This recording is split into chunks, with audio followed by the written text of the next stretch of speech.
નમસ્કાર ખેડૂત મિત્રો, આજે આપણે કોઈ પણ પાક જ્યારે પીળો પડે છે તેની અંદર લોહ તત્વની ખામી ઊભી થાય છે ત્યારે તેની અંદર બાયોલોજિકલી કયા કયા પ્રકારના ફેરફાર થાય છે તેના વિશે માહિતી મેળવવાની છે.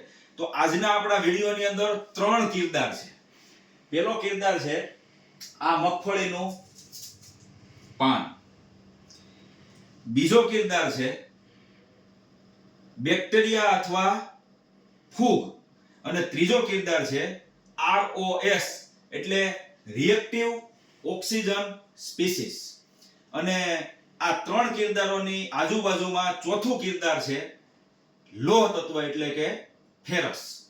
હવે દાખલા તરીકે કુદરતે એક અદ્ભુત વ્યવસ્થા ગોઠવેલી છે. હવે અદ્ભુત વ્યવસ્થા એટલે શું?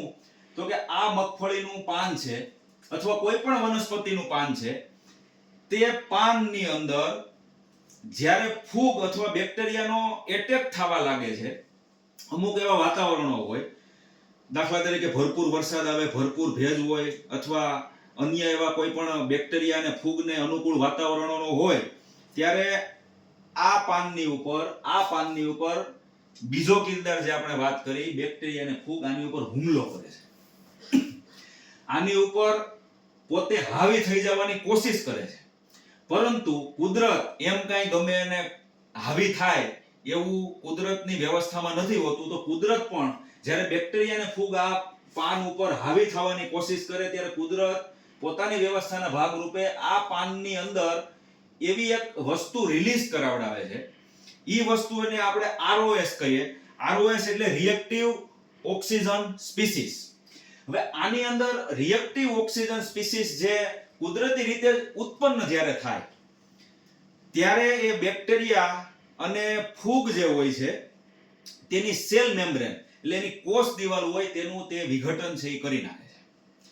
પરંતુ ઘણી વખત એવું થાય કે આ પાનની અંદર, આ વનસ્પતિના પાનની અંદર જ્યારે ROS ઉત્પન્ન થાય એ બેક્ટેરિયા અને ફૂગને તો મારી નાખે, પરંતુ ઘણી વખત એવું બને છે કે પોતે જ પોતાના સિસ્ટમને નુકસાન કરવાની કોશિશ કરે છે. અને કોશિશથી પણ આગળ વાત કરીએ તો કે નુકસાન કરે છે. અને ઘણી બધી એવી જલદ અસરો ઊભી થાય કે આ વનસ્પતિ પોતાના દ્વારા ઊભા થયેલા રસાયણોથી, પોતાના દ્વારા ઊભા થયેલા સિસ્ટમથી જ પોતે જ નુકસાનીમાં જાય છે. પરંતુ એક બીજી પણ વ્યવસ્થા હોય. હવે આ નુકસાનીમાં જતું અટકાવવા માટે સૌથી નિર્ણાયક જો કોઈની ભૂમિકા હોય, હવે હજી ફરીથી આપણે સમજી લઈએ, આ ટેકનિકલી વિષય છે.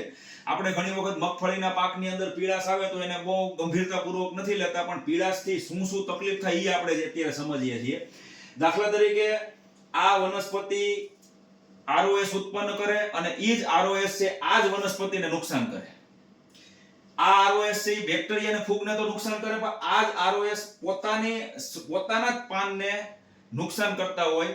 ત્યારે આ નુકસાનને બચાવવા માટે જો વનસ્પતિની અંદર લોહ તત્વનો પૂરતો જથ્થો હોય, Fe આયરન નો પૂરતો જથ્થો હોય, તો પોતે ઉત્પન્ન કરેલા ROS ને તે નિષ્ક્રિય કરી શકે છે. એટલે જ્યારે છોડ છે એ બેક્ટેરિયા અને ફૂગની સામે ઝઝૂમતો હોય છે ત્યારે છોડની અંદર જો લોહ તત્વની અછત હોય તો છોડને બેવડી રીતે નુકસાન છે થાય છે. કઈ રીતના?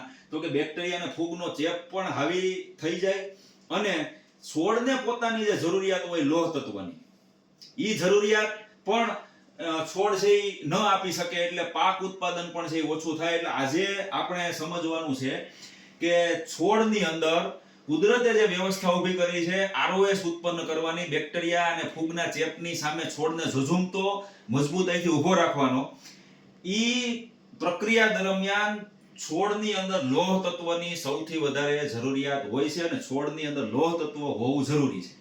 હવે મગફળી એક એવો પાક છે કે જેને સૌથી વધારે લોહ તત્વ છે એ જોતું હોય છે.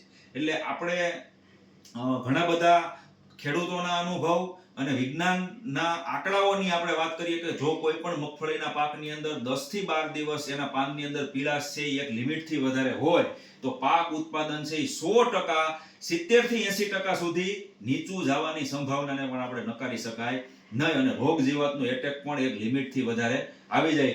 પાનની અંદર પીળાશ આવી એનો મતલબ જ એ છે કે એની અંદર લોહ તત્વની ખામી થઈ. હવે પાનની અંદર, મગફળીના પાનની અંદર પીળાશ છે એ બે તત્વની ખામીથી આવે. એક લોહ તત્વની ઉણપ અને એક સલ્ફર તત્વની ઉણપ. હવે લોહ તત્વની ઉણપના લક્ષણોની જો આપણે વાત કરીએ તો આ જે હાથ આપણો છે એની અંદર જે આ રીતની નિશાની છે તેને આપણે શીરા ગણીએ. તે વચ્ચેની જે હોય એ લીલી રહે પણ આખું પાન બાકીનું જે સપાટી છે તે પીળી થઈ જાય. અને સલ્ફરની ખામી થાય તો આખો હાથ, દાખલા તરીકે આખું પાન છે એ પીળું થઈ જાય.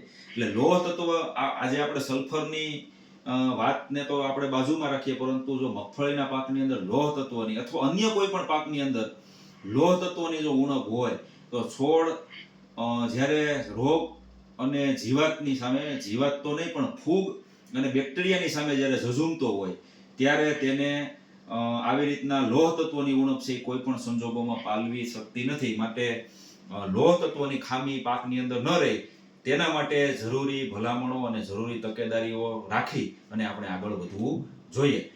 ફરી મળીશું. રજા આપો. આભાર.